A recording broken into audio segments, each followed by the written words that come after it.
राधे राधे। आज आप सुनिए कार्तिक माह महात्म्य की कथा अध्याय 12वां एवं 13वां। अध्याय 12वां सुख भोग जो कथा सुने सहित विश्वास। 12वां अध्याय लिखे कमल यह दास।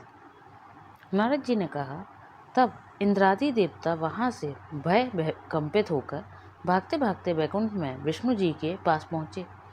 देवताओं ने अपनी रक्षा के लिए उनकी स्तुति की। देवताओं की उस दीन वाणी को सुनकर करुणा सागर भगवान विष्णु ने उनसे कहा कि हे देवताओं, तुम भय को त्याग दो, मैं युद्ध में शीघ्र ही जलंधर को देखूंगा। ऐसा कहते ही भगवान गरुड़ पर जा बैठे।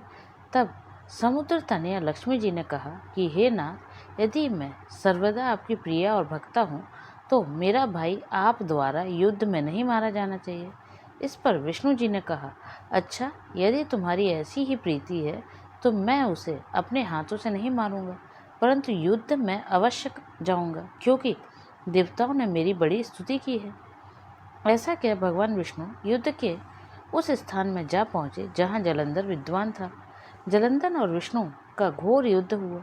विष्णु के तेज से कंपित देवता सिंहनाद करने लगे और फिर तो अरुण के अनुज गरुण के पंखों की प्रबल वायु से पीड़ित हो दैत्य इस प्रकार घूमने लगे जैसे आंधी से बादल आकाश में घूमते हैं। तब अपने वीर दैत्यों को पीड़ित होते देखकर जलंधर ने युद्ध क्रुद्ध हो विष्णु जी को उद्धृत वचन कहकर उन पर कठोर आक्रमण कर दिया।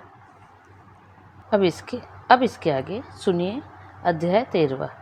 कार्तिक कथा को सुनो, सभी सहज मन लाए। 13वां अध्याय लिखूं, श्री प्रभु शरण में आए। दोनों ओर से गदाओं, बाणों और शूलों आदि का भीषण प्रहार हुआ। दैत्यों के तीक्ष्ण प्रहारों से व्याकुल देवता इधर उधर भागने लगे। तब देवताओं को इस प्रकार भयभीत हुआ देख गरुड़ पर चढ़े भगवान युद्ध के में आगे बढ़े और उन्होंने अपना सारण नामक धनुष उठाकर बड़े जोर का टंकार किया। त्रिलोकी शाब्दित हो गई। पल मात्र में भगवान ने हजारों दैत्यों के सिरों को काट गिराया। फिर तो विष्णु और जलंधर का महासंग्राम हुआ। बाणों से आकाश भर गया। लोग आश्चर्य करने लगे। भगवान विष्णु ने बाणों के वेग से उस दैत्य की ध्वजा, छत्र और धनुष बाण काट डाले। इससे व्यथित हो उसने अपनी गदा उठाकर गरुड़ के मस्तक पर दे मारी। साथ ही क्रोध में उस दैत्य ने विष्णु जी की छाती में भी एक तीक्ष्ण बाण मारा। इसके उत्तर में विष्णु जी ने उसकी गदा काट दी और अपने सारंग धनुष पर बाण चढ़ाकर उसको बीधना आरंभ किया। इस पर जलंधर इन पर अपने पैने बाण बरसाने लगा। उसने विष्णु जी को कई पैने बाण मारकर वैष्णव धनुष को काट दिया। धनुष कट जाने पर भगवान ने गदा ग्रहण कर ली और शीघ्र ही जलंधर को खींच कर मारी, परंतु उस अग्निवत अमोघ गदा की मार से वह दैत्य कुछ भी चलायमान ना हुआ। उसने एक अग्निमुख त्रिशूल उठाकर विष्णु पर छोड़ दिया।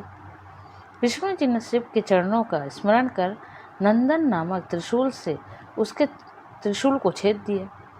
जलंधर ने झपट कर विष्णु जी की छाती पर एक जोर का मुष्टिक मारा। उसके उत्तर में भगवान विष्णु ने भी उसकी छाती पर अपनी एक मुष्टि बाहुओं और मुष्टिकों से बाहु युद्ध करने लगे।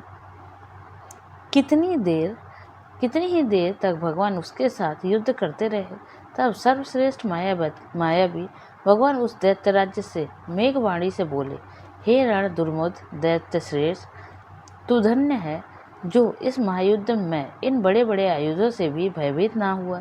तेरे इस युद्ध में मैं प्रसन्न हूँ, तू जो चाहे वर मांग। मायावी विष्णु की ऐसी बाणी सुनकर जलंधर ने कहा, हे भावो, यदि आप मुझ पर प्रसन्न हैं तो यह वर दीजिए कि आप मेरी बहन तथा अपने सारे कुटुंबियों सहित मेरे घर पर निवास करें। नारद जी बोले। उसके ऐसे वचन सुनकर विष्णु जी को खेद तो हुआ, किंतु उसी क्षण देवेश ने तथास्तु कह दिया। अब विष्णु जी सब देवताओं के साथ जलंधर में जाकर निवास करने लगे। जलंधर अपनी बहन लक्ष्मी और देवताओं सहित विष्णु को वहाँ पाकर बड़ा प्रसन्न हुआ। फिर तो देवताओं के पास जो भी रत्नादि थे सबको ले जलंधर पृथ्वी पर आया।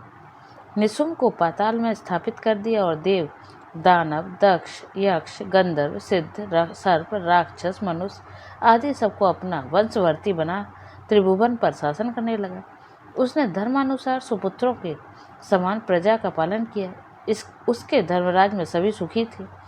यह थी अध्याय 13 की कथा। आगे की कथा सुनने के लिए चैनल पर बने रहिएगा। तब तक के लिए जय श्री हरि विष्णु। राधे राधे।